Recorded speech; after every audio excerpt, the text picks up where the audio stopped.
Okay, நல்ல அருமையான game. நீங்கள் எல்லாம் நோட்டும் எதுவும் வச்சுருப்பீங்கன்னு நினைக்கிறேன். இப்போ அதே இதில் ஒரு 30 செகண்ட்ஸ் எடுத்துகிட்டு நான் ஒரே ஒரு கேள்வி கேட்க போகிறேன். அதெல்லாம் நீங்கள் எழுதணும். ஓகே, என்ன கேள்வினா, உங்கள் வாழ்க்கையின் குறிக்கோள் என்ன? What is the vision in your life அப்படிங்கிறத 30 செகண்ட் தான் தருவேன். கடகடன்னு எழுதுங்க பார்ப்போம். அதாவது தரிசனம் அப்படிங்கிறது நம்ம பார்க்கும்போது பார்க்கக்கூடிய தூரத்தில் எட்டுகிற காரியங்கள் அந்த மாதிரி சொல்ல வரல. தரிசனங்கிறது காணக்கூடாத விஷயங்களை ஆண்டவர் நம்ம மனதில் போடும்போது அதை நாம் நம்பி விசுவாசித்து அதன்படி நம் வாழ்க்கை இருக்கும் அப்படின்னு சொல்லி நம்ம முன்னேறி போகிறது தான் அந்த தரிசனம். அந்த தரிசனம் வந்து முதல்ல ஒரு சின்ன பிக்சர் மாதிரி நீங்கள் நினச்சிக்கலாம். ஒரு 20 வருஷம் இல்லை ஒரு 30 வருஷத்தில் நான் இப்படி ஒரு பிக்சர் நீங்கள் இமேஜின் பண்ணி வச்சுக்கலாம் முதல்ல. அதுக்கப்புறம் அந்த பிக்சரை நோக்கி ஒரு குறிக்கோளை நோக்கி உங்களுடைய வாழ்க்கை அதை நோக்கி நகர்ந்து செல்ல வேண்டும். அதுக்கான காரியங்கள் செய்யப்படணும். அதுக்குடைய தேவைகளை ஆண்டவர் சந்திப்பார். அதை நோக்கி நீங்கள் போவீங்க. அதுக்கப்புறம் அந்த விஷன் தான் உங்களுடைய லைஃப். அந்த விஷன் இல்லாமல் என் வாழ்க்கை இல்லை அப்படிங்கிறது போல் உங்கள் வாழ்க்கை உருமாறிவிடும். அதுதான் அந்த தரிசனம். எதுவுமே இல்லாத நேரத்தில் உருவாகிற ஒரு தரிசனம். எசேக்கியேல் 17 நீங்கள் பார்த்தீங்கன்னா, வெறும் ஒரு பெரிய ஒரு மலை பள்ளத்தாக்கில் போய் ஒரே எலும்பாக கிடைக்கும். இறந்து போன மனிதர்கள், பல மாதங்கள் பல வருடங்களாக இறந்த மனிதர்கள் என்னாகும்? தோல் எல்லாம் போய் டீகம்போஸ் ஆகி கடைசியில் இருக்கிறது தான் எலும்புகள். அந்த எலும்புகளை பார்த்து கேட்காரு கேள்வி, இந்த எலும்புகள் உயிர் பெறுமா அப்படின்னு கேட்காரு. நீங்கள் என்ன சொல்லுவீங்க? அதுக்கு உயிர் பெறாதுன்னு சொல்லுவீங்க. கரெக்டாக? அவர் என்ன சொல்கிறாரு? எசேக்கியேல் தீர்க்கதரிசி என்ன சொல்கிறாரு? உயிர் பெறுங்காரா பெறாதுங்காரா? ஒரு இடம்னு சொல்கிறாரா? இல்லை, தப்பு. பைபிளை கரெக்டாக வாசிக்கணும். நீர் தான் அறிவீர், உமக்கே தெரியும் அப்படின்னு நியூட்ரலாக சொல்லிடுவார். உங்களுக்கு தான் தெரியும் ஆண்டவர், எனக்கு தெரியாது அப்படின்றார். ஓகே, ஆனால் ஆண்டவர் அந்த எலும்புகளுக்கு ஒரு உயிரை கொடுக்கிறார். அந்த பாட்டு உங்களுக்கு தெரியுமா? ஒரு அருமையான ஒரு பாட்டு பாஸ்டர் நத்தானியல் பாடியிருக்காரு. தெரியுமான்னு பாருங்கள். இந்த பாட்டு தெரியுமா? எலும்புகள் உருவாகலை, நரம்புகள் உருவாகலை, தசைகள் உருவாகலை, தரிசனம் உருவானது. அதை பாடுவோமா? ஒரு தடவை 2 லைன் மட்டும் பாடுவோம். ஆனால் அதில் வந்து ஒரு வார்த்தையை மட்டும் நான் வாசிக்கிறேன். அந்த தரிசனம் எப்படி உருவாகுது அப்படின்னா, ஆண்டவர் உங்களை படைக்க முன்னகுட்டி, உங்களை முன்குறிக்கு முன்னகுட்டி, உலகத் தோற்றத்துக்கு முன்னகுட்டி அவர் நினைவில் உருவாகுது. ஓகே, அவர் நினைவில் உருவாகுது. அதுக்கப்புறம் நீங்கள் பிறந்து வளர்ந்து வரும்போது உங்கள் உள்ளத்தில் அது உருவாகுது. அந்த எண்ணிக்கொண்டு ஒரு 2 தடவை நம்ம பாடுவோம். எலும்புகள் உருவாகல, நரம்புகள் உருவாகல, தசைகள் உருவாகல, தரிசனம் உருவானதே. அவர் நினைவிலே தரிசனம் உருவானதே. எலும்புகள் உருவாகல, நரம்புகள் உருவாகல, தசைகள் உருவாகல, தரிசனம் உருவானதே. உன் மனதிலே தரிசனம் உருவானதே. எப்படிப்பா உமக்கு நன்றி சொல்லுவேன், சொல்ல வார்த்தையே இல்லை. நீங்க போதும், என் வாழ்க்கை முழுவதும் வேறு ஆசையே இல்லை. எப்படிப்பா உமக்கு நன்றி சொல்லுவேன், சொல்ல வார்த்தையே இல்லை. நீங்க போதுமே, வாழ்க்கை முழுவதும் வேறு ஆசையே இல்லை, வேறு ஆசையே இல்லை, வேறு ஆசையே இல்லை. இந்த லைனை மட்டும் தான் வச்சுக்கோங்க. வேறு ஆசையே இல்லை. அதாவது இதுதான் உன்னதமான நோக்கமாக இருக்கணும். இந்த தரிசனம் தான் என் வாழ்க்கையில் பர்ஃபெக்டாக பேர்ன் ஆகிட்டே இருக்கணும். இனி எப்போ எழுப்புனாலும் இதை செய்யணும் அப்படிங்கிற ஒரு பேர்னிங் டிசையர் நம்ம உள்ளத்தில் உருவாக வேண்டும். சரி, எது தரிசனம் இல்லைன்னு முதல்ல பார்ப்போம். எது தரிசனம் இல்லை அப்படின்னா, மொதல் பாயிண்ட் நீங்கள் நினச்சிருக்கிறதுல பாயிண்ட் வந்து, நான் ஒரு நல்ல காலேஜில் ஒரு டிகிரி படிப்பேன் அப்படின்னு நீங்கள் நினச்சிங்கன்னா அது தரிசனம் இல்லை. ஓகே, நான் நல்ல பெரியாளாகி ஒரு நல்ல வேலை பார்ப்பேன் அப்படின்னா அது தரிசனமா? தரிசனம் இல்லை. நான் வந்து ஒரு வீடு கட்டுவேன் அப்படின்னா அது தரிசனமா? இல்லை. கார் வாங்குவேன்னா அது தரிசனமா? அதுவும் இல்லை. கல்யாணம் பண்ணி குழந்தை பெற்றுப்பேன், அது தரிசனமா? அதுவும் இல்லை. அப்போ எது தரிசனம்? ஏன் அது இல்லை? இப்போ கார் வாங்குறது ஒரு தரிசனம் நம்ம சொல்ல முடியுமா? ஏன்னா கார் வாங்கிடலாம். ஒரு காலகட்டத்தில் உங்களுக்கு வந்து ஒரு கார் என்ன 2 காரை நீங்கள் வாங்குவீங்க. அப்படி ஒரு காலத்தில் ஆண்டவர் கொண்டு வருவார். அப்போ அது தரிசனமாக அது வாங்கினோடனே முடிஞ்சு போச்சு. அது இல்லை. அது உங்களுக்குள்ள பேர்ன் ஆகலை. மற்றதெல்லாம் நார்மலாக நடக்கிறது. ஆனால் இப்போ உலகத்தில் உள்ள மக்கள் எல்லாம் இதை தான் தரிசனம் நினச்சிட்டு இருக்காங்க. நான் ஒரு பெரிய வீடு கட்டணும், நான் ஒரு பெரிய கார் வாங்கணும், நான் ஒரு பெரிய வேலை பார்க்கணும். பெரிய பெரிய பெரிய பெரிய இப்படின்னு நினைக்காங்க. இதெல்லாம் தரிசனம் அல்ல. அப்போ எதுதான் தரிசனம், எதுதான் தரிசனம் அப்படின்னு சொல்லி சில விஷயங்களை பார்ப்போம். அந்த தரிசனத்தை எப்படி கண்டுபிடிக்கிறது அப்படிங்கிறது நான் பார்க்கணும். முதல் பாயிண்ட் வந்து, இந்த தரிசனம் நீங்களா உங்கள் மனதிலிருந்து ஏற்படுகிறது இல்லை. It is not from you. நான் வச்சுக்கிட்டீங்களா? It is not from you. இந்த தரிசனம் கடவுளிடமிருந்து வருகிறது. சொல்லுங்க பார்ப்போம், எங்கிருந்து வருது? கடவுளிடமிருந்து நம்முடைய மனதிலே வருகிறது. அப்போ எப்படி கண்டுபிடிக்கணும்? இப்போ சிலருக்கு வந்து ரொம்ப ஸ்ட்ரெயிட் ஃபார்வர்டாக இருக்கும். இப்போ நம்ம யோசேப்பு கதையில் பார்க்கும்போது, யோசேப்பு 37 நீங்கள் பிறகு போய் வாசித்து பாருங்கள். அதில் வந்து என்ன வருது? 37:6 ஒரு சொப்பனம் கண்டுபிடிக்காது, தெரியுமா? ஒரு சொப்பனம் தெரியும். அதுக்கப்புறம் 37:10-11 வாசித்து பார்த்தீங்கன்னா அதில் இன்னொரு சொப்பனம் வரும். அந்த என்ன சொப்பனம்? அவர் யாரெல்லாம் வணங்குறாங்க? 11 நட்சத்திரங்களும் சூரியனும் சந்திரனும் வணங்குகிறது அப்படிங்கிற ஒரு இது. அப்போ என்ன அர்த்தம்? இவன் வந்து ஒரு லீடராக இருக்கான், ஒரு கிங்காக இருக்கான், ஒரு அரியணையில் உட்காந்துருக்க மாதிரி இருக்குது. அவங்க எல்லாரும் இவனை வணங்குகிறார்கள். இவனுக்கு எத்தனை வயசு? 17 வயசு. ஸோ மொதல் பாயிண்ட் வந்து தரிசனம் கடவுள்கிட்ட இருந்து வருது. ரெண்டாவது பாயிண்ட் என்னன்னா, உங்கள் தரிசனத்தை போய் நீங்கள் உடனே போய் யார்ட்டையும் சொன்னீங்கன்னா அவங்க அக்செப்ட் பண்ணவே மாட்டாங்க. சரியா? நல்லா ஞாபகம் வச்சுக்கணும். உங்களுக்கு கடவுள் கொடுத்துருக்க விஷயனை நீங்கள் யார்ட்டையாவது போய் சொன்னீங்கன்னா உங்களை கேலி பண்ணுவாங்க, புள்ளி பண்ணுவாங்க. இவளாவது இப்படி பண்ணுறதாதுன்னு சொல்லி சிரிப்பாங்க. இந்த பையனுக்கு உனக்கு எப்படி நீ இதெல்லாம் பண்ணுன்னு சொல்லி ஏமாற்றம் உன்னை அடைய செய்வாங்க. அதனால நீ சொல்கிற தரிசனத்தை எல்லாரும் பண்ணலாமே அப்படின்னு சொல்லிட்டாங்கன்னா அது என்னது? தரிசனம் கிடையாது. வெரி குட், நல்லா சொல்லு, கைதட்டி பார்ப்போம். தரிசனம் கிடையாது. ஆமாம். அதனால நீங்கள் பண்ணுற தரிசனம் வந்து எட்டாததும் உயரமாக ரொம்ப உயரத்தில் இருக்க மாதிரி தான் இருக்கும். உங்களாலே இது எப்படி நடக்கும் அப்படின்னு சொல்லி பேனிக் ஆகும். அதுதான் தரிசனம்.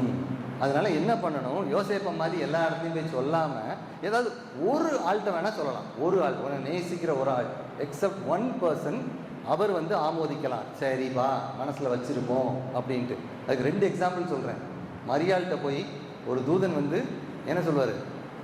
கண்ணியின் வயிற்றில் குழந்தை வரப்போகுதுங்கிறத சொல்லும் போது மரியாள் என்ன செஞ்சா? இருதயத்தில் வச்சு சிந்திப்பா. அது ஒரு எக்ஸாம்பிள். இன்னொரு எக்ஸாம்பிள், யோசேப்பையும் நம்ம பார்க்கும்போது, யோசேப் வந்து அவங்க அப்பாட்ட சொல்லும் போது அவங்க அப்பா அதை ஆமோதிப்பார், சரி அப்படிங்கிறத மனசில் வச்சுருப்பார். மற்ற எல்லாரும் என்ன பண்ணுறாங்க?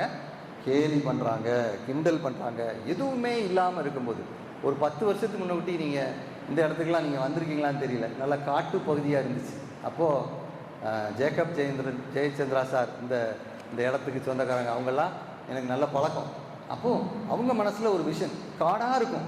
காடாக இருக்கும்போது அவங்க சொல்லுவாங்க, நல்ல ரோடு வருது, பைபாஸ் வருது, இந்த கார்னரில் நம்ம ஒரு சர்ச்சை கட்டணும் அப்படின்னு சொல்லி ஒரு விஷன் பண்ணிட்டு இருந்தார்.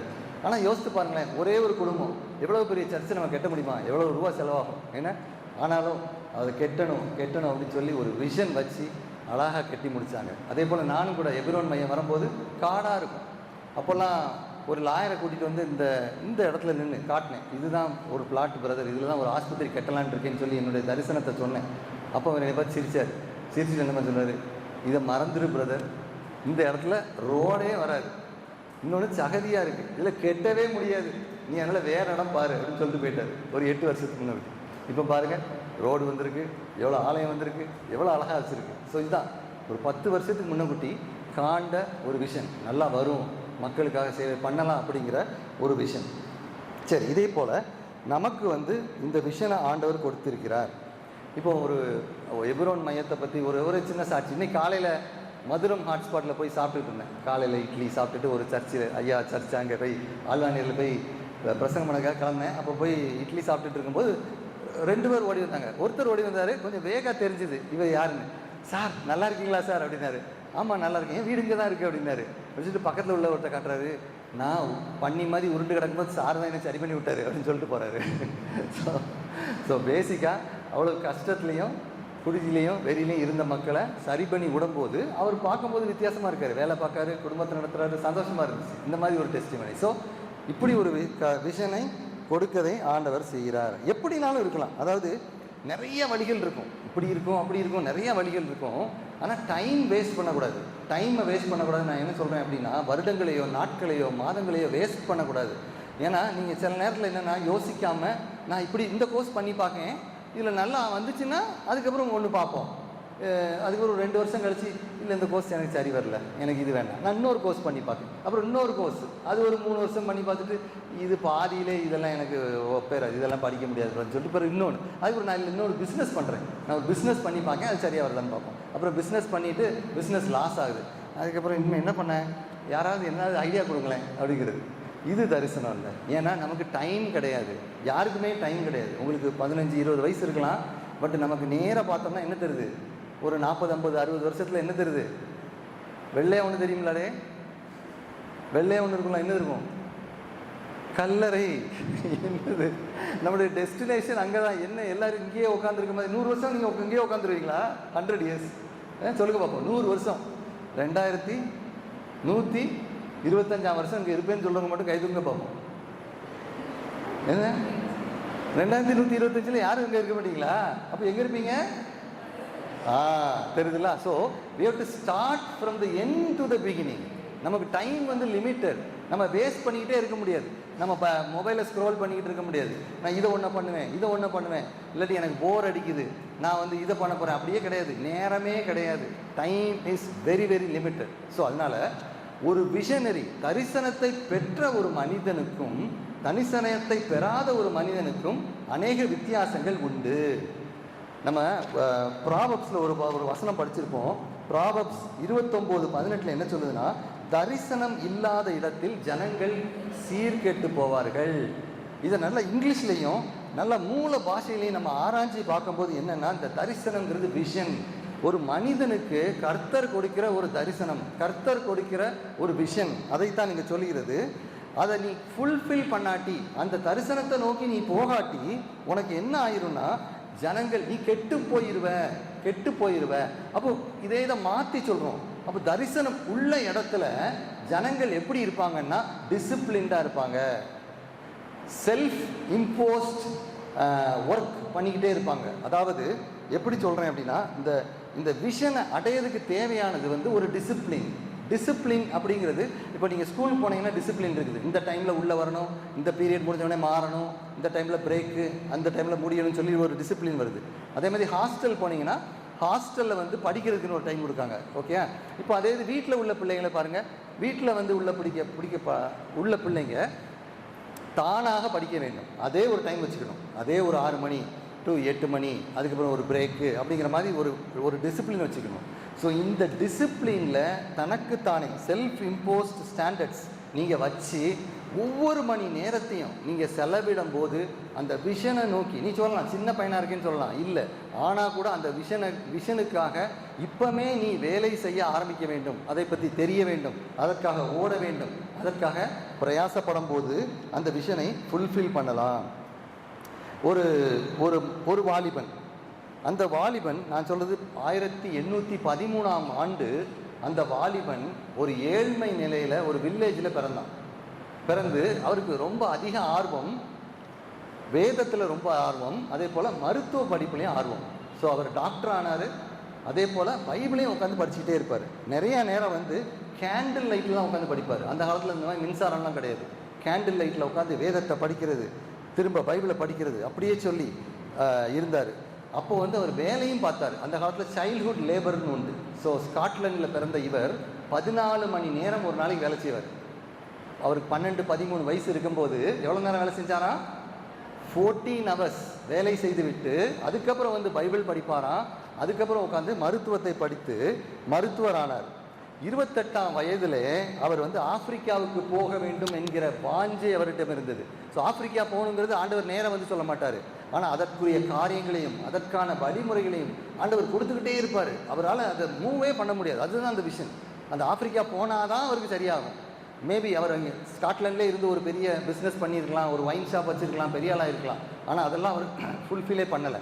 28ஆம் வயதில் ஆப்பிரிக்கா போகிறேன் என்று போனார். அவர் 2 காரியம் பண்ணார். வெறும் காஸ்பல் மட்டும் சொல்லாமல் எக்ஸ்பெடிஷனும் பண்ணார். அந்த ஃபார் எக்ஸாம்பிள் நைல் நதி டிஸ்கவர் பண்ணணும்னு சொல்லி போனார். விக்டோரியான்னு ஒரு ஃபால்ஸை கண்டுபிடிச்சார். அதுக்கப்புறம் ஒரு ட்ரைபல் மத்தியில் போகும்போது ஒரு சிங்கம் வந்து அவரை அடித்து அவர் கையெல்லாம் கடித்து கண்ணெல்லாம் குருடாகி நிறைய பாடுபடுவார். ஆனாலும் சுவிசேஷத்தை அறிவிக்கணும் அப்படின்னு சொல்லிட்டு நேரடியாக சுவிசேஷத்தை அறிக்காமல் முதல்ல ஒரு லேண்டு தரிசாக கிடக்கிற நிலங்களெல்லாம் பயிரிட்டார். பயிரிட்டு எப்படி சாகுபடி பண்ணி எப்படி நம்ம விளைச்சி அதை பிஸ்னஸ் பண்ணணும்னு சொல்லி கொடுத்தாரு. அடிமைத்தனத்துலேருந்து முறிக்கணும்னு சொல்லி கொடுத்தாரு. அதோடு சேர்ந்து காஸ்பலையும் சொல்லி கொடுத்தாரு. அவர் பேர் தெரியுமா யாருக்காவது? அவர் பேர் தான் doctor David Livingstone. Very good, doctor David Livingstone. So அந்த பேர்னிங், இது பாட்ஸ்வானாங்கிற இடத்துல தான் அந்த ஃபார்மிங் பண்ணுறாரு. ஸோ வேலை செய்து செய்து செய்து தனியாக கிடந்து அவ்வளோ வேலை செய்து கடைசியில் அங்கேயே அவர் மரித்து போனார். இன்னும் அவருடைய பயோகிராஃபி யூடியூப்பில் இருக்குது, நீங்கள் நைட்டு போய் பாருங்கள், டாக்டர் டேவிட் லிவிங்ஸ்டன். ஸோ இப்படி ஒரு பேஷன் நம்மளை குறித்து நம்மளையே அப்படி தூண்டி விட்டு அப்படியே நம்மளை பபிள் பண்ண செய்யும். அந்த கடவுள் கொடுக்குற அந்த விஷன் வந்து நிப்பாட்டவே முடியாது. அப்படி பண்ணாதான் நிம்மதியாக இருக்க முடியும். அப்படிங்கிறாலும் நம்மளை ஃபோர்ஸ் பண்ணும், நம்மளை ஃபோர்ஸ் பண்ணும், தூங்க விடாது. காலையில் எந்திரிச்சாலும் இதை பண்ணணுமே, ஆனால் பண்ண முடியாது. ரொம்ப உயரத்தில் இருக்கும். அந்த அந்த காரியங்கள்லாம் பண்ணுறதுக்கு ரொம்ப கஷ்டமாக இருக்கும்.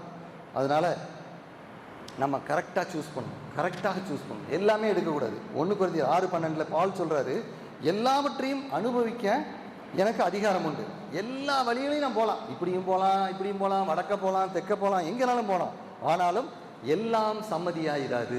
ஸோ நீங்கள் ஒரு வழியை சூஸ் பண்ணிங்கன்னா ஆண்டவர்கிட்ட கேட்டுட்டு தெளிவாக சூஸ் பண்ணணும். தெளிவாக போய் எக்ஸ்பெரிமெண்ட் பண்ணிக்கிட்டே இருக்கக்கூடாது. மார்த்தா மரியாள் கதையிலேருந்து ஒரு 2 விஷயம். மார்த்தா மரியாள், ஜீசஸ் வாராரு, வந்த உடனே மார்த்தா வந்து ஒரு அசம்ஷன் பண்ணுறான். என்ன அசம்ஷன் பண்ணுறா? அவருக்கு பசியாக இருக்கும், அவருக்கு சாப்பாடு கொடுக்கணும். அவர் கேட்டாரா? நான் பசியாக இருக்கேன், எனக்கு மார்த்தா கொஞ்சம் பிரியாணி பண்ணி கொடுன்னு கேட்டாரா? இல்லை, ஒன்றும் கேட்கல. அவர் வந்து போதிக்க ஆரம்பித்தார். மரியாள் கீழே உட்காந்து கேட்க ஆரம்பிச்சிட்டா. இந்த அம்மா போய் அதை தட்டம் உடச்சி இதை உடச்சி கடைசியில் கோவப்பட்டு நிறைய பேர் இப்போ கிறிஸ்டியானிட்டியில் இப்படி தான் இருக்கும். நம்ம வந்து நம்ம செய்கிறோம், ஆண்டவருக்காக செய்கிறோம்னு நினச்சிட்டு ஆண்டவர் போகிற வேகத்துக்கு முன்னாடியே நம்ம ஃபாஸ்ட்டாக போயிடும். நேற்று ரவியனுக்கு ஒரு வீடியோ போட்டு விட்டுருந்தேன். ஜீசஸ் இங்கே நிற்காரு, சரியா? அந்த யூடியூப்பில் ஜீசஸ்ன்னு போட்டிருக்கோம். அவர் இப்படி நிற்காரு. இங்கே அடுத்தவன் நீன்னு இருக்க, சரியா? இன்னும் ரெடியாக இருக்கான். 3, 2, 1 அப்படிங்க. பாட்டு என்ன போகுது அப்படின்னா, உலகத்துக்கு சென்று சகல சிருஷ்டித்துக்கும் சுவிசேஷத்தை பிரசங்கிங்கள், இப்படி பாட்டு ஓடிக்கிட்டு இருக்கு. உடனே ஆமாம், சகல சிருஷ்டிக்கும் பிரசங்கிக்கணும் இங்கே ரெடியாக இருக்கான். உடனே 3, 2, 1 ஒரே ஓட்டம் இங்கே வரைக்கும் ஓடி வந்துடுறாரு. அங்கே ஜீசஸ் அங்கேயே நிற்காரு. வாங்கன்னு இவர் சொல்கிறாரு, அவர் அங்கேயே நிற்காரு. இவர் இங்கே வரைக்கும் வந்தாச்சு. பிறகு நின்று பார்க்காரு, வாங்கய்யா கொஞ்சமாவது வாங்கய்யான்னு இவர் அட்வைஸ் கொடுக்காரு. அவர் நகலவே மாட்டேங்காரு. ஆண்டவர் அப்படியே நிற்காரு, இந்த நின்ன இடத்துல இப்படி நிற்காரு. அதுக்கப்புறம் இவன் அப்படியே ரவுண்ட் அடிச்சுட்டு கடைசியில் வழி இல்லைன்னு அதே இடத்துக்கு வந்து நிற்பான். அங்கே வந்து இப்படி நிற்பான். அதுக்கப்புறம் அவர் மெதுவாக மூவ் பண்ண ஆரம்பிப்பார். அதுவும் மெதுவாக, சரியா? சொல்லலாம், அவரோட டேஸ்ட்டில் அவரோட விஷனை நம்ம ஃபுல்ஃபில் பண்ணணுமே ஒழிய நம்ம டேஸ்ட்டுக்கு நம்ம விஷனை ஃபுல்ஃபில் பண்ணணும்னு ஆசைப்படக்கூடாது. சரி இந்த விஷனில் ஒரு 5-6 காரியத்தை பார்ப்போம். எவ்வளோ நேரம் இருக்குன்னு தெரியல. ஒரு 5-6 காரியம் இந்த தரிசனம் வரும்போது. நீதிமொழிகள் 19:21 மனுஷருடைய இருதயத்தின் எண்ணங்கள் அநேகம். நமக்கு எதை செய்யணும்னு தெரியாது. இதை செய்யவா அதை செய்யவா இப்படி நம்ம குழம்பிக்கிட்டு இருக்கும்போது கடவுள் கொடுக்குற தரிசனம் ஆனாலும் கர்த்தருடைய யோசனையே நிலை நிற்கும். கடவுள் கொடுக்குற அந்த ஒரு விஷன் தெளிவாக உங்கள் வாழ்க்கையில் நிறைவேறும். மற்ற என்னதை நீங்கள் பண்ணாலும் மனசில் ஒரு ஃப்ரஸ்ட்ரேஷன் இருக்கும், மனசில் ஒரு கன்ஃபியூஷன் இருக்கும், ஸ்ட்ரெஸ் இருக்கும், டிப்ரெஷன் இருக்கும். அதை பண்ணும்போது என்னடா இதை உட்காந்து பண்ணிக்கிட்டு இருக்கோம், இந்த வழியில் போய் அப்படின்னு சொல்லி நிம்மதி இல்லாமல் இருக்கும். ஆனால் ஆண்டவர் கொடுத்த விஷனை பண்ணும்போது மனசில் நிம்மதி இருக்கும். அதை பற்றியே யோசிக்கணும்னு தோணும், அதை பற்றி பிளான் பண்ணணும்னு தோணும், அதை பற்றி அடுத்த ஸ்டெப் என்ன பண்ணலான்னு தோணும். ஸோ இப்போ யோசேப்பு எடுத்துக்கலாம். யோசேப்பு வந்து 17 வயசில் ஆண்டவர் ஒரு பெரிய விஷயம் கொடுக்காரு. நீ வந்து பெரிய அதிகாரியாக இருப்ப, உன்னை எல்லாரும் வணங்குவாங்கன்னு கொடுக்காரு. ஆனால் யோசேப்பு வந்து உடனே அதிகாரி ஆகிட்டானா? இல்லை. நமக்கு எல்லாம் தெரியும், அவன் அதிகாரி ஆகணும்னு நினச்சிட்டு இருக்கான். அவனை கொண்டு போய் எங்கே போடுறாங்க? ஒரு குழியில் போடுறாங்க. எங்கே போடுறாங்க? குழியில் போடுறாங்களா, ஒரு குழியில் போடுறாங்களா? குழியிலையா, ஒரு குழியிலையா? ஒரு குழியில். ஏன் அந்த ஒரு குழி? அந்த ஒரு குழி ஃபேமஸ் குழி தெரியுமா? உங்களுக்குலாம் தெரியாது. அதில் தான் கடவுளோட ப்ரொவிஷன், கடவுளுடைய பராமரிப்பு நீங்கள் பார்க்கணும். நல்லா கவனிங்க. அதாவது வழக்கமாக ஆடை மேய்ச்சிட்டு ஒரு ஊரில் போய் நிற்பாங்க, சரியா? அந்த ஊரை தான் ஆடு மேய்ச்சிட்டு இருப்பாங்க. அங்கே தான் போகிறான் யோசேப்பு, போகிறான். அங்கே அவங்க பிரதர்ஸ் இல்லை, அவங்க இன்னும் கொஞ்சம் மேலே இருக்காங்க. மேலே உள்ள ஊரில் அங்கேயும் ஒரு ஆள் அனுப்புகிறாரு. யார் அனுப்புகிறாரு? ஒரு ஆள். அந்த ஆள் வந்து என்ன சொல்கிறான், இங்கே உங்கள் பிரதர்ஸ் இல்லை, இன்னும் கொஞ்சம் மேலே போ, அங்கே இருக்காங்க அங்கே, சரியா? இப்போ நல்லா கவனிக்கணும். மேலே வந்தாச்சு. மேலே வந்தவுடனே அவனை பிடிச்சி எந்த குழியிலையும் போடல, ஒரு பர்டிகுலர் குழியில் போடுறாங்க. அந்த பர்டிகுலர் குழிக்கு என்ன வித்தியாசம் தெரியுமா, என்ன விசேஷம் தெரியுமா? ஏன்னா அந்த குழியை ஒட்டி ஒரு ரோடு போகுது. அந்த ரோட்டில் இவனை வந்து ஈஜிப்டுக்கு ஃப்ரீயாக டிரான்ஸ்போர்ட் பண்ணணும். சரியா, நல்லா கவனிச்சுக்கோங்க. அதாவது இஸ்மவேலர்ஸுக்கு வந்து டிராவலர்ஸ், அவங்க போகிறாங்க நேராக ஈஜிப்டை நோக்கி போகிறாங்க, நிறையா பிஸ்னஸ் பண்ணுறதுக்காக போகிறாங்க. போகிற வழியில் ஒரு அடிமை கிடைக்கும். ஸோ அப்போ அவங்க ரோடு இந்த இப்போ இதுன்னு வச்சுக்கோங்களேன், அப்போ அந்த குழி எங்கே இருக்குது? அந்த ரோட்டை ஒட்டி இருக்குது இந்த குழி, அதில் தான் போடுறாங்க. அந்த குழியிலையோ இல்லை அங்கே வெளியில் உள்ள குழியிலையோ போட்டிங்கன்னா என்ன இல்லை, விஷன் இல்லை. அதனால தான் இந்த விஷனை, தரிசனத்தை தருகிற ஆண்டவர், he is the master architecture. அவர் தான் இந்த கல் இங்கே இருக்கணும், இது இங்கே இருக்கணும், இது போகணும். He even controls the time. ஏன்னா அந்த வழிபோக்கர் தினம்லாம் போயிட்டு இருக்க மாட்டாங்க. அந்த பிஸ்னஸ்க்கு தினம் கிடையாது, வருஷத்துக்கு அது ரெகுலர் கூட கிடையாது, ஈவன் எவ்ரி இயர் கூட கிடையாது. எப்படி அந்த டைமிங்கிறது தெரியல. ஆனால் அந்த டைமில் அவங்க அப்படி போகும்போது இந்த குழியில் கிடக்கும். ஸோ அப்போ ஆண்டவர் வந்து he can control each and every aspect of your life. எல்லாத்தையும் கண்ட்ரோல் பண்ணலாம். உன் ஃப்ரெண்டு டைமை வச்சு உனக்கு சாதகம் பண்ணலாம், சாதகமாக வைக்கலாம். உன் எனிமையை கூட உனக்கு ஹெல்ப்ஃபுல்லாக வைக்கலாம். ஏன், வானத்தை உனக்கு ஹெல்ப்ஃபுல்லாக வைக்கலாம், மின்னலை ஹெல்ப்ஃபுல்லாக வைக்கலாம், மீனை ஹெல்ப்ஃபுல்லாக வைக்கலாம், அலையை ஹெல்ப்ஃபுல்லாக வைக்கலாம், காற்றை ஹெல்ப்ஃபுல்லாக வைக்கலாம். He can do anything. எல்லாத்தையும் வச்சு he will bring it to pass. ஏன்னா தரிசனம் உன்னோட இருந்தாலும் அவருடையது தான் மெயின். அவருடைய விஷனை நம்ம ஃபுல்ஃபில் பண்ணுறதுனால அவர் இதை செய்வார். ஸோ அந்த குழி வந்து டெம்பரரி, நல்லா ஞாபகம், தற்காலிகமான குழி. ஸோ நீ சில நேரத்தில் ஏதாவது ஒரு இடத்துல இருப்ப, ஒரு டீச்சர்கிட்டையோ ஒரு இடத்துல இருக்கேன்னு வச்சுக்கோயேன், அது வந்து ரொம்ப மனதுக்கு வேதனையும் ஒரு விசனமாக இருந்துச்சுன்னா நீ நினச்சிக்கணும், இது என்னது, தற்காலிகம். இட்ஸ் ஒன்லி டெம்பரரி, தற்காலிகமான ஒரு நேரம். அந்த நேரத்தில் சில விஷயங்களை நீ கற்றுக்கொள்ள வேண்டும் என்று விரும்புகிறார். குழியிலேருந்து எங்கே போகிறாரு ஜோசப்பு? வேலைக்காரனாக போகிறாரு. அங்கேயும் என்ன செய்கிறாரு? வேலையை கற்றுக்கொள்கிறார். வேலைக்காரன் அது வந்து என்ன, அந்த ஸ்ட்ரக்சரை படிக்காது, எப்படி ஆர்கனைஸ் பண்ணணும், எப்படி வேலை செய்யணும், எல்லாத்தையும் கற்றுக்கொள்கிறார். அதே வந்து எங்கே போகிறாரு? அடுத்தது சிறைச்சாலைக்கு போகிறாரு. சரியா, சிறைச்சாலையில் இருக்கும்போது அவருக்கு என்ன தெரியுது, இது டெம்பரரி, இங்கே நான் இருக்க மாட்டேன் எப்போமோங்கிறத தெளிவாக யோசித்து கொண்டிருந்ததுனால தான் என்ன ஆகலை, டிப்ரெஷன் ஆகலை. நம்மளாக இருந்தால் என்ன பண்ணியிருப்போம், ஐயோ இப்படி ஒரு ட்ரீம் வந்துச்சு, ஒருவேளை நானே என்ன தொல்லையின் திரட்சியினால் சொப்பனங்கள் பிறக்குங்கிறதுனால எனக்கு அந்த மாதிரி வந்துச்சு நம்ம நினச்சி உட்காந்துருப்போம். அப்படிலாம் இல்லை, அது ரெவலேஷனரி ட்ரீம், ஆண்டவர்கிட்டருந்து வந்த ஒரு தரிசனம். ஸோ அதனால் ஆண்டவருடைய பிளான் கண்டிப்பாக நிறைவேறும். சரி, மொதல் பாயிண்ட். இப்போது 6 பிரின்சிபலை ரொம்ப குயிக்காக பண்ணுறேன், டைம் இல்லை.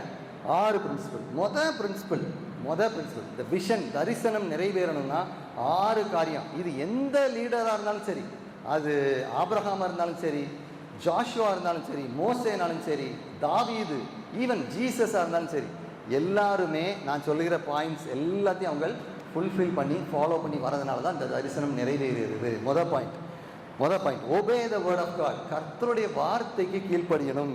யோசுவா 1:8 யாராவது எடுத்தீங்கன்னா வாசிங்க. யோசுவா 1:8. அதுக்கு முன்னாடி ஜெரமியா 20 வாசிங்க.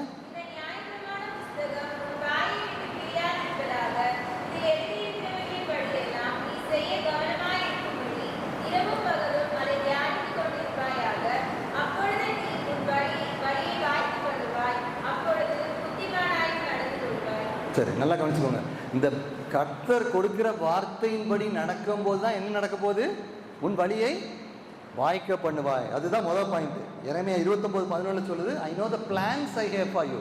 நான் உன்மேலே உனக்காக நினைத்திருக்க நினைவுகளை நான் அறிவேன், அவைகள் தீமைக்கல்ல நன்மைக்கானவைகள். So Jeremiah 29:1. ஸோ ஃபஸ்ட்டு வந்து கர்த்தருடைய பிரின்சிபல், அவருடைய வார்த்தையின்படி நம்ம நடக்கிறோமாங்கிறத முதல்ல பார்த்துக்கோங்க. ரெண்டாவது, you must have a clear vision. என்ன செய்ய போகிறோம் அப்படிங்கிற ஒரு தரிசனம் கண்டிப்பாக வேணும். தரிசனம் இல்லாட்டி தெர் இஸ் நோ சக்ஸஸ். தரிசனம் இல்லாட்டி there is no discipline life. தரிசனம் இல்லாட்டி நீங்கள் அதுக்காக உழைக்கவும் மாட்டீங்க, சும்மா படுத்து தூங்கிட்டு இருப்பீங்க, மொபைலில் நோண்டிகிட்டு இருப்பீங்க. ஸோ ஈவன் அப்படியே தரிசனம் இல்லாட்டி நீங்கள் லேசி ஆகி, எதுக்கு நான் உலகத்தில் இருக்கேன், சும்மா தானே இருக்கேன், எல்லாம் வாழ்கிறோம், பிறக்கிறோம், சாவுறோம், அவன் பிறக்கிறான், வாழ்கிறான், சாவுறான், இப்படி தான் நான் இப்போ இருந்து என்ன பண்ண போகிறேன், இந்த மாதிரி திங்கிங் வரும். இது வந்து தரிசனம் இல்லாதவன். நீங்கள் என்ன சொல்லணும், வாழ்கிற ஒவ்வொரு நாளும் என்னுடைய தரிசனத்தை நிறைவேறுவேன்னு சொல்கிறான். ரோமர் 1:14-15 வாசித்து பாருங்கள். பாலோட தரிசனத்தை 2 லைனில் எழுதிச்சிருக்காரு. பவுல் வந்து அவருடைய தரிசனம் என்ன தெரியுமா, யூதர்களுக்கு பிரசங்கிக்கிறதா கிடையாது, கிரேக்கர்களுக்கும் தெளிவாக எழுதியிருக்கு. கிரேக்கர்களுக்கும் அந்நியர்களுக்கும் கடனாளியாக இருக்கிறேன். எது கடனாளியா? சுவிசேஷத்தை பிரசங்கிக்கிறதுக்கு கடனாளி. அவர் லைஃப் ஃபுல்லாக பாருங்கள், preaching establishing church, preaching establishing church, அப்படியே ஒரு ரவுண்டு. ஃபர்ஸ்ட் மிஷினரி ஜேர்னி, திரும்ப அதே சர்ச்சுக்கு திரும்ப ஒரு ரவுண்டு, செகண்ட் மிஷினரி ஜேர்னி, இன்னொரு ரவுண்டு, 3 மிஷினரி ஜேர்னி. அவ்வளோதான் வாழ்க்கை. கடவுள் கொடுத்த விஷனை தெளிவாக முடித்து விட்டார். சரி, இப்போ நெகேமியாவை எடுத்துக்கிடுவோம். கிங்ஸ் பேலஸில் இருக்கார். அது என்ன ஆகுது அப்படின்னா 1:4, நெகேமியா 1:4 யாராவது வாசிங்க.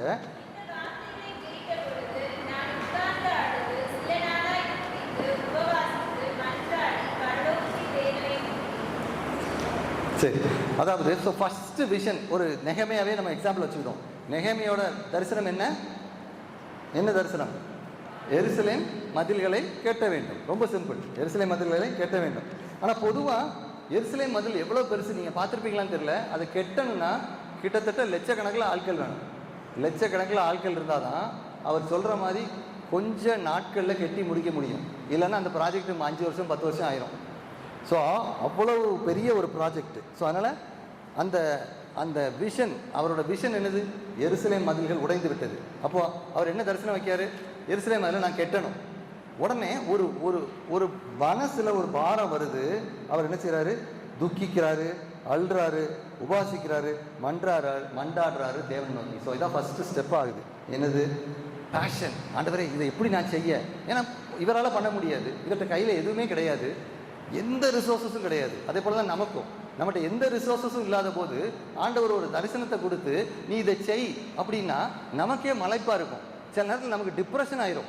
இவ்வளவு பெரிய ஒரு காரியத்தை என்னால் எப்படி செய்ய முடியும்? நான் யார்கிட்டையும் போய் சொல்லக்கூட முடியாது ஆண்டவரே அப்படின்னு நடுநடுங்கி போய் நாம் உட்காந்துருப்போம். அதே போல தான் நெகேமியா துக்கித்து உபவாசித்து இருக்கான். ஸோ நாம் அப்போது துக்கிச்சு உபவாசித்து வேதத்தை வாசித்து, ஆண்டவரே இந்த இந்த இந்த தரிசனம் உண்மை தானா, நீங்கள் கொடுத்தது தானா, நான் எப்படி செய்யணும், என்ன செய்யணும் அப்படிங்கிற ஒரு ஒரு ஒரு இதில் இருக்கணும்.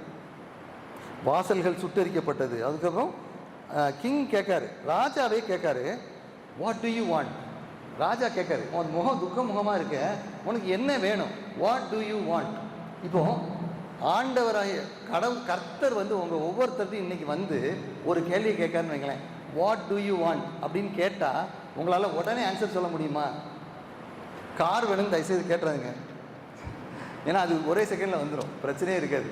ஸோ நீங்கள் கொடுக்குற தரிசனம் ஆண்டவருடைய வார்த்தையின் மூலமாக வர்ற ஒரு தரிசனமாக இருக்கும். அதே போல் கேட்காரு, what do you want? What do you want? நீங்கள் இன்னைக்கு நைட்டு உங்களை கேட்டு பாருங்கள், வாட் டு ஐ வாண்ட்? எனக்கு என்ன வேணும்? என்னுடைய தரிசனம் என்ன? நான் என்ன செய்யணும்? Why do I exist? நான் எதுக்கு இந்த உலகத்தில் வாழ்கிறேன்? எதுக்காக நான் இவ்வளோ தானே சோறு சாப்பிட்றேன், தூங்குறேன், எழும்புறேன்? இது சும்மா ஜாலியாக இருக்குதுக்கா? நான் என் லைஃப்பில் நல்லா ஹாப்பியாக இருக்குதுக்கா? இல்லை, ஆண்டவருடைய வேலையை செய்வதற்காக. கலப்பையின் மேல் கையை வைத்துட்டா பின்னால் திரும்பி பார்க்கக்கூடாதுங்கிற ஆண்டவர். அப்படிப்பட்ட ஒரு பேஷனும் ஒரு விஷனும் உள்ள ஒரு மனிதன் தான் நாட்டையே கலக்க முடியும். இன்னொரு மனிதனை பற்றி சொல்கிறேன். அவர் ஒரு செருப்பு தைக்காங்கல்ல, ஷூ தைக்காங்கல்ல, அந்த தொழிலாளியோட மகன். என்ன இருக்கும் பார்த்துக்கோங்க, வீட்டில் ஒன்றுமே இருக்காது. ஆனால் அவருக்கு சின்ன வயசுலே மொழிகளை கற்றுக்கொள்ள ஆர்வம், அநேக மொழிகளை கற்றுக்கொண்டார். அதுக்கப்புறம் அவர் இங்கிலாந்து தேசத்தை சார்ந்தவர். அவருக்கு இந்தியாவுக்கு வரணும்னு ஆசை. எல்லாருக்கும் ஃபாரின்லேருந்து இந்தியாவுக்கு வரணும்னு ஆசை. இந்தியாவில் உள்ளவங்களுக்கெல்லாம் என்ன ஆசை? ஃபாரின் போகணும்னு ஆசை. அது ஏன்னு தெரில. அப்போது இங்கேருந்து அவர் அங்கே வராரு. 40 லாங்குவேஜில் நியூ டெஸ்டமெண்ட்டை டிரான்ஸ்லேட் பண்ணுறாரு. அவர் படித்த லாங்குவேஜஸ் எத்தனைன்னு தெரியல, பட் பெங்காலி, ஹிந்தி, ஒரியா, டயலெக்ட்ஸ், நிறைய லாங்குவேஜஸை படிக்கார். எப்படி? ஆங்கிலேயர் ஒருவர் நம்ம ஊருக்கு நம்ம நாட்டு மொழியை படித்து நமக்கு பைபிளை டிரான்ஸ்லேட் பண்ணி கொடுக்காரு. இப்போ ரீசெண்டாக எனக்கு தெரிஞ்ச ஒரு அண்ணன் ஜார்க்கண்டில் இருக்காங்க. அந்த அண்ணன் வாயை திறந்து ஸ்பான்சர்ஷிப்போ காசோ எதுவுமே கேட்க மாட்டாங்க. ஆனால் ஜார்க்கண்டில் உள்ள ஒரு டயலெக்டில் அவங்களும் அவங்க ஒய்ஃபு 2-3 பேர் தான் சேர்ந்து அந்த மொழியில் பைபிளே கிடையாது, அந்த மொழியை படித்து பைபிளை டிரான்ஸ்லேட் பண்ணிகிட்டு இருக்காங்க. என்ன ஒரு ஆச்சரியம்! அதுதான் தரிசனம். அந்த அந்த அந்த அந்த அண்ணன் பேர் கூட தெரியாது, யாருக்குமே தெரியாது. அதுதான் அந்த தரிசனம். ஸோ கல்கட்டாவிலிருந்து 1793ஆம் ஆண்டு அவர் மொழிபெயர்த்து பண்ணுறார். இவர் பேர் தான் என்னது? யார் தெரியுமா பேர்? William carry. ஸோ இப்படிப்பட்ட தரிசனங்களை பெற்ற மனிதர்கள் தான் இன்னைக்கு வரைக்கும் நம்ம பேசிகிட்டு இருக்கோம். 2 நூற்றாண்டு ஆச்சு, 3 நூற்றாண்டு ஆச்சு. அவங்க கல்லர் எங்கே இருக்குன்னு தெரியாது, ஆனால் அவங்களை பற்றி நாம் பேசிக்கிட்டு இருக்கோம். ஏன்னா விஷனை ஃபாலோ பண்ண ஆட்கள் பேஷனட்டாக இருக்கணும், தரிசனம் இருக்கணும், ஆண்டவருடைய வார்த்தையின்படி நடக்கணும். 4வதாக ஒரு பிளான் இருக்கணும். நெகேமியா 2:11 வாசிங்க. நெகேமியா 2:11. ஏன்னா கிங்கு கேட்கான், சரி அப்போ என்ன தான் பண்ணணும், வாட் டு யூ வாண்ட், அடுத்து என்ன செய்யணும் அப்படின்னு கட கட கட கடன்னு ஆன்சர் பண்ணணும். 2:11 வாசிங்க. அடுத்த வசனம் 12.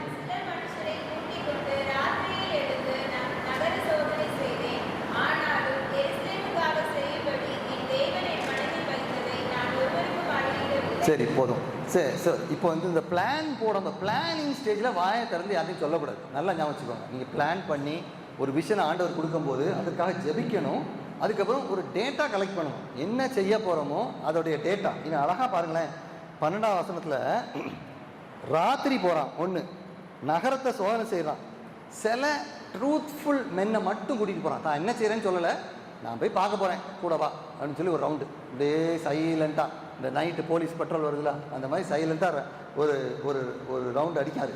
அதை போல் இப்போவும் கூட நீங்கள் தரிசனம் வைக்கும்போது 2030 நீங்கள் என்ன செய்யணும்னு தரிசனம் எழுதி வச்சுருக்கீங்களா? 2040 என்ன செய்யணும்னு எழுதி வச்சுருக்கீங்களா? தம்பி நீ எழுதியிருக்கியா? 2050 என்ன செய்யணும்னு எழுதி வச்சுருக்கியா? நான் எழுதி வச்சுருக்கேன். என் பையன்ட்ட வேணாலும் கேளுங்க, நான் எழுதி வச்சுருக்கேன். 2050 வரைக்கும் எழுதி வச்சுருக்கேன்னு நினைக்கிறேன். என்னென்ன செய்யணும், 5 வருஷத்துக்கு என்னென்ன செய்யணுங்கிற காரியங்களை நான் எழுதி வச்சுருக்கேன்.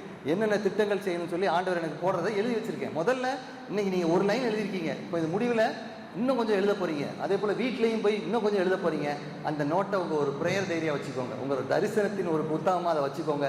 எழுதி ஜெபம் பண்ணிங்க, அந்த விஷயங்கள்லாம் உங்களுக்கு காலத்தில் நடக்கும். ஸோ முதல்ல வந்து கிரேசியாக இருக்கும். இந்த மாதிரி ஒரு தரிசனம் சொல்ல போது இவன் பைத்தியக்காரன் அப்படின்ட்டு இருக்கும். முதலாவது இந்த பிளான் பண்ணும்போது எதிர்ப்புகள் வரும். 4:1 சன்பாலத்துன்னு ஒருத்தன் வந்து த்ரெட் பண்ணுவான். ஸோ உங்கள் விஷனில் போகும்போது முதல்ல எதிர்ப்பு தான் வரும். 4:1 பாருங்கள், சன்பாலத்து என்ன பண்ணுறான், அதை கேட்ட உடனே என்ன செய்யறான், கோபித்து எரிச்சல் அடைந்து, அவ்வளோதான் த்ரெட்டு. இல்லை நீ என் எல்லைக்குள்ளே வந்த காலை ஒடிச்சிருவேன். அதே போல் தோபியான்னு ஒருத்தர் பாருங்க, 4ஆம் அதிகாரம் 3ஆம் வசனத்தில் தோபியா என்ன சொல்கிறான்னா, ஹா நீ வந்து மதிலை கட்ட போறியா, நீ கட்டுற மதில் நரி ஏறினா கூட என்ன செஞ்சிடும், மதில் சாஞ்சுன்னு சொல்லி கேலி பண்ணுறான், புள்ளி பண்ணுறான். அப்படிலாம் நடக்கும். அப்படின்னா கூட என்ன செய்யணும், அந்த தரிசனத்தை நோக்கி நாம் செல்ல வேண்டும். 5ஆவதாக பிவேர், ஜாக்கிரதையாக இருக்கணும். என்ன ஜாக்கிரதையாக இருக்கணும் அப்படின்னா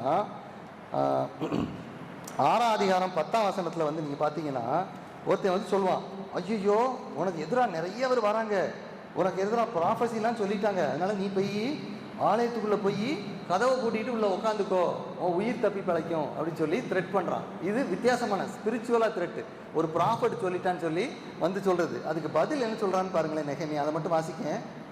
அதற்கு நான் 11ஆம் வசனம் 6:11, என்னை போன்ற மனிதன் ஓடி போவானோ, இந்த தைரியம் வேணும்.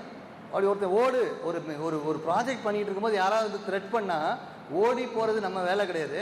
நான் ஓடி போவேனா அப்படி நிற்கணும். என்னை போன்றவன் உயிர் பிழைக்கும்படி தேவாலயத்திலே போய் பதுங்குவானோ, நான் போவதில்லை, ஐ ஓன்ட் கோ. இப்படி போன்ற தைரியசாலிகள் தான் ஆண்டவர் தேடிக்கொண்டிருக்கிறார். அப்படி சொல்லிட்டு அவன் என்ன சொல்றான்னா, தேவன் அவனை அனுப்பவில்லை. அந்த ப்ராஃபட் வந்து தேவன்கிட்ட வந்தால, அவன் சும்மா சொல்லிக்கிட்டு இருக்கான் அப்படிங்கிறது. ஏன் இவ்வளோ போல்டா சொல்றான்னா, ஆண்டவர் already he has given a vision to us. நம்ம மனதில் ஒரு தரிசனத்தை போட்டாச்சு, நம்ம செய்யணும்னு சொல்லியாச்சு. அதனால தான் அவன் ஸ்ட்ராங்காக என்ன சொல்கிறான், இந்த விஷன் அந்த ஸ்பிரிச்சுவல் அவருக்கு வந்து ஃபால்ஸ் ப்ராஃபட் அப்படிங்கிற தெளிவாக சொல்கிறான். 6ஆவதாக கடைசியாக ஒன்று ப்ரொவிஷன் என்னது, பராமரிப்பு, தேவைகள். அதாவது ஜார்ஜ் முல்லரை பற்றி நீங்கள் கேள்விப்பட்டிருப்பீங்க, காலையில் சொன்ன சர்ச்சில் 10,000 பிள்ளைகளுக்கு தங்குவதற்கு இடம் வந்து கட்டி வச்சிருக்காரு. யூகேல பிரிஸ்டல்ங்கிற இடத்துல கட்டி வச்சிருக்காரு. 10,000 பிள்ளைகள் தங்குற இடம்னா எவ்வளோ பெருசாக இருக்கும் பார்த்துக்கோங்க. அவர் ஒரு ஏழை மனிதர், அவர் கையில் எந்த காசும் கிடையாது, யார்கிட்ட போயும் கேட்கவும் மாட்டார் காசு தாங்கன்ட்டு. ஆனால் எப்படி அதெல்லாம் நடந்துச்சுன்னு சொல்லி பாருங்களேன், யோசித்து பாருங்களேன். ஜார்ஜ் முல்லர் ப்ரே பண்ணிக்கிட்டே இருப்பார். சாப்பாடு பிள்ளைகளுக்கு இல்லையா, ஜபம் பண்ணிக்கிட்டே இருப்பார். அங்கே ஒரு பால் வண்டி பிரேக் டவுன் ஆகும், பால் பூரா உள்ள வரும். ஜபம் பண்ணிக்கிட்டே இருப்பார். பேக்கரிக்காரங்க வந்து பண்ணெல்லாம் அடுக்கி வச்சுட்டு போயிடுவோம். ஜபம் பண்ணிக்கிட்டே இருப்பார், ஒரு இடம் வரும். அப்படி ஜெபித்து காரியத்தை நிறைவேற்றினவர் தான் ஜார்ஜ் முல்லர். ஸோ அதனால் ப்ரொவிஷன் நிறைய பேர். இடையில இப்போ ஒரு கேன்சர் ஹாஸ்பிட்டல் கட்டின ஒரு பெரிய ஒரு ஃபவுண்டர், சிஇஓ எனக்கு பழக்கமாக இருந்தார் ஒரு 10 வருஷத்துக்கு முன்னாடி. அவர் ஒரு பேங்கர், அவர் ஆக்சுவலாக டாக்டர் கிடையாது. பட் அந்த கேன்சர் ஹாஸ்பிட்டல் செங்குளத்தில் கெட்டணும் அப்படின்னு அவர் யோசிக்கும் போது முதலாவது என்கிட்ட சொன்ன காரியம் என்னென்னா, பிரதர் ஒரு 5 கோடியோ 10 கோடியோ சொன்னார், எவ்வளோ ஞாபகம் இல்லை. 10 கோடி முதல்ல சேர்த்துறோம். 10 கோடி சேர்த்த பிறகு நான் கேன்சர் ஹாஸ்பிட்டல் கெட்ட ஆரம்பிப்பேன்னு சொன்னார். ஸோ இது வந்து உலகத்தில் உள்ள மக்களுடைய ஃபார்வர்ட் திங்கிங். நம்ம இதெல்லாம் இருந்தால் தான் நம்ம பண்ண முடியும் அப்படின்ட்டு. ஆனால் ஆண்டவரை நினைக்கிறவங்களுக்கு அப்படி கிடையாது. ஏன்னா ப்ரொவிஷன் வந்து என்ன, உங்களுக்கான வேலையாட்கள், உங்களுக்கான பண தேவைகள், உங்களுக்கான பெர்மிஷன் எல்லாமே இட் வில் பி ஹிடன். அந்த நேரத்தில் தான் வரும், இல்லை சில நேரத்தில் போராடி தான் வரும், கடைசி நேரத்தில் தான் வரும். உதாரணத்துக்கு மோசே எடுத்துக்கோங்க. மோசே எடுத்து சொல்கிறாரு, நீ அங்கே போய் இஸ்ரவேல் ஜனங்களை விடுவித்து கொண்டு வா, பார்வோன்ட்ட போய் பேசணுங்காரு. இது என்ன சொல்கிறான், நான் திக்குவாய், என்ன வேற யாராவது ஆளை பாருங்க அப்படிங்கிறாரு.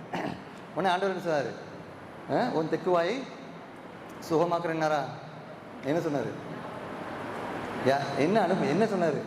அவரால் குணமாக்க முடியுமா? அவர் கேள்வி கேட்டால் தெரியுமா? என்ன கேள்வி கேட்டால் தெரியுமா?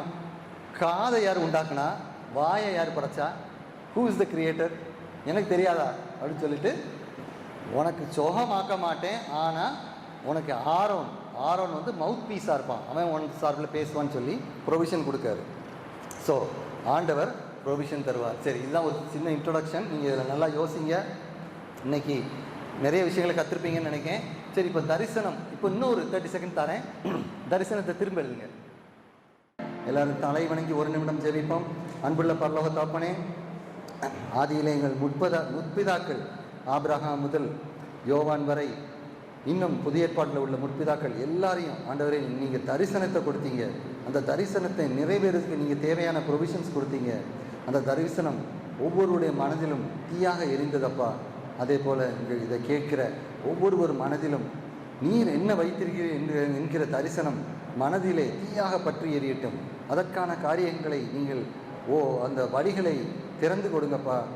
அதை அவங்கள் வழி விலகாதபடி அந்த தரிசனத்தை நோக்கி நடக்க உதவி செய்யுங்க. டிஸ்ட்ராக்ட் ஆகி இந்த மொபைல்லையோ இல்லை நேரத்தை வேஸ்ட் பண்ணியோ காலத்தை வீணாக்கியோ போகாதபடி, கெட்ட நண்பர்கள், கெட்ட சவகாசங்கள், கெட்ட திட்டங்களில் போகாதபடி ஆண்டவரை உமக்கென்று உள்ள பாதையில் தெளிவாக நடக்கவும். 40 நாட்களிலே இஸ்ரேல் ஜனங்கள் கானான் தேசம் வந்திருக்கலாம்ப்பா, ஆனால் 40 வருஷம் சுத்த விட்டாங்க. ஏனென்றால் அவர்கள் வணங்கா கழுத்துள்ளவர்கள், அநேகமாக ஆண்டவரை நேசிக்காதவர்கள், விசுவாசம் இல்லாமல் வழுகி போகிற ஜனங்கள், இம்பல்சிவாக சாப்பிடணும், உலகத்தை என்ஜாய் பண்ணணும்னு சொன்ன ஆட்கள் ஆண்டவரே. ஆனால் 40 வருஷம் வனாந்தரத்தில் சுற்றி இறந்து போனாங்க. ஆனால் காலேபு அந்த ராட்சதர்களை வெல்லலாம், அதை வெல்லலாம், அவர்கள் பெரிய உயரமாக இருந்தாலும் வெல்லலாம் என்கிற ஒரு விசுவாசத்தை அவர்கள் மனக்கண்களிலே வைத்தீரப்பா. அந்த காரியத்தை எட்டாத உயரத்தில் நீர் எங்களுக்காக வைத்திருக்கிற காரியத்தை செய்யலாம் என்கின்ற மன உறுதியோடு இங்கிருந்து செல்லட்டும் அப்பா. ஒரு சிறிய ஆரம்பம், ஒரு எளிய ஆரம்பம், ஆனால் அது ஒரு பெரிய விஷனாக அநேக மக்களுக்கு, மில்லியன்ஸ் ஆஃப் மக்கள் அரவுண்ட் த வேர்ல்டுக்கு ஹெல்ப்ஃபுல்லாக இருக்கிறதுக்கு இந்த சிறு ஜனத்தை நீங்கள் பயன்படுத்த வேண்டுமாய் ஜெபிக்கிறோம். இயேசுவின் மூலம் ஜெபிக்கிறோம், ஜீவனுடன் நல்ல தகப்பனே, ஆமென்.